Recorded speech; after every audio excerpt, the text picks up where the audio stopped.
A friend of mine suggested throwing a dinner party as the finale of the cleaning out the pantry series, and I was dumb, and how hard can that be? Turns out pretty hard. This is what we have left. And just like a good episode of Chopped, I know I can add ingredients, but I kind of want my pantry ingredients to be the main event. So with that, I have a pat sucre tart shell I made months ago, olives, a weird balsamic cherry glaze, peppers that I froze from 2024, my skewers, some Midlands I'm very excited about, goat cheese, frozen rolls from Thanksgiving, peppers, and saffron. Ready to be turned into a Spanish style food. Oh, and this is not paid for on this platform, but on other platforms, this is brought to you by Milk. I've had it for months and I cannot explain how much I love it. And so many people are like, when something's paid, it's not genuine. Well, this isn't paid on here and it is genuine. It turns your food waste into nutrient-rich grounds. It is so good for the planet. So if you have the means, I back it with my full chest. Okay, sorry, back to the dinner. I'm making an apple cider vinegar cherry spritz with the balsamic cherry glaze. That will be a mocktail. And then I have a marinated cheese recipe on my website and it works for olives too. So I was like, I'll use that marinade, make it for the olives, and then put it over the goat cheese, and I'll save both of those to use as an appetizer. I like to prep the apps first and store. My favorite thing to do is use old frozen rolls. They're really easy to slice thinly because they're frozen, and toast them into chips that we'll also use for the appetizer course. And I was gifted these anchovies and peppers forever ago, not knowing they were supposed to be used to make gildas, which I've had at restaurants, but I've never made for parties before, but I thought,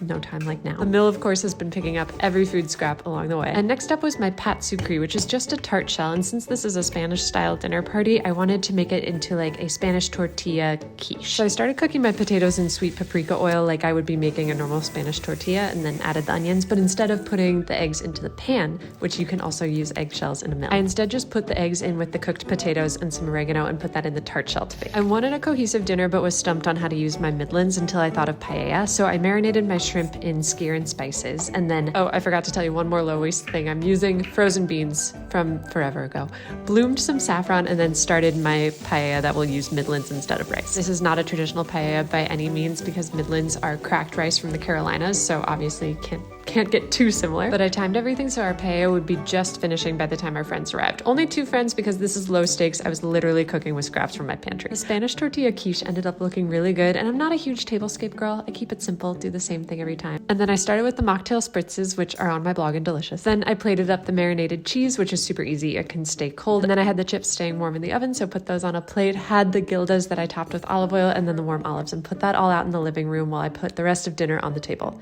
Turned out pretty good. It was the tart, the paella, and then a kale salad with saffron dressing that I also made. It was a casual, scrappy dinner, but it's like my one extra thing to create less waste but create more connection in my life. And we finished with wedding cake, which might be a preview of a series to come.